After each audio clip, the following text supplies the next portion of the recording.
Hello, I want to talk about weeds now.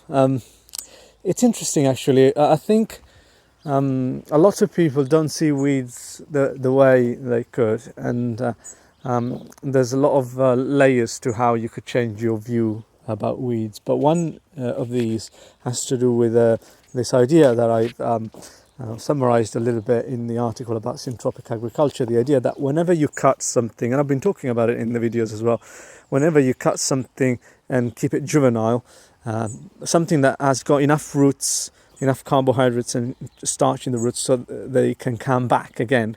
Whenever you cut it, what happens is that you're pulsing the entire system. So for example here, there were very tall thistles, and Alan, our volunteer, cleaned them up with a hook and without removing the roots, which might seem like, okay, but they're going to come back, aren't they? Yeah, they're already coming back. Look at that. Now, you might think, that's terrible. That's not what you want. And in some context, you definitely don't want that. I wouldn't want that in my beds because they would overtake the vegetables. But funnily enough, they never go in there because obviously the soil there, it's more like in a woodland, and you wouldn't have thistles in a woodland. They haven't evolved to go into a rich, undisturbed, decompacted, aerated soil. So they struggle to actually get in there and take hold. Whereas over here, which is compacted, it's been disturbed and it's not as fertile, they really want to thrive. They do thrive because that's their role, is to fix a soil that's not perfect, that's in its infancy in terms of succession. Have a look.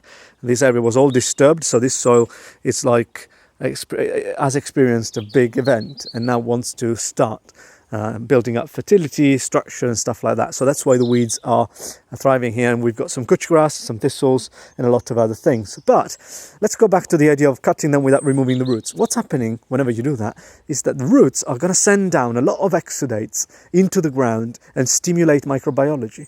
The whole plant is staying juvenile, so it's not becoming senescent, it's not becoming mature and trying to put on seeds for the next generation and stuff like that, which at that phase they do become very competitive and they take a lot of food away from our crop, which in this case is raspberries. These raspberries will benefit enormously from the cut of the thistle, and therefore indirectly from the presence of the thistle.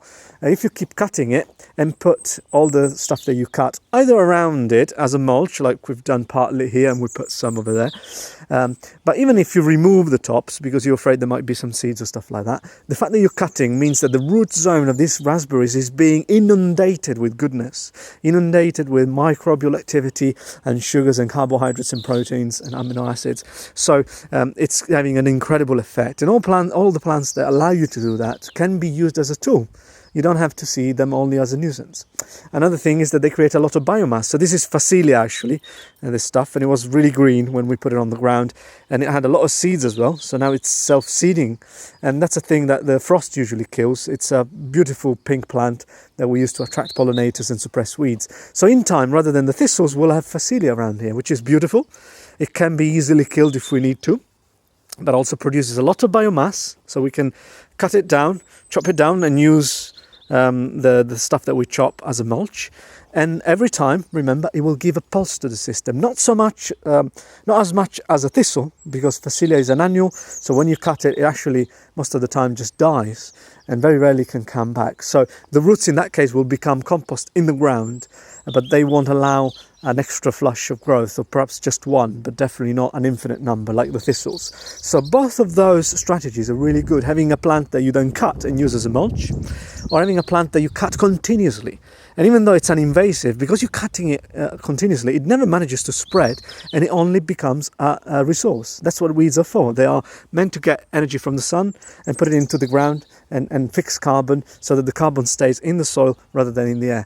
Right, so hopefully that gives you a few ideas of how to deal with weeds in places where you can cope with a little bit of disturbance.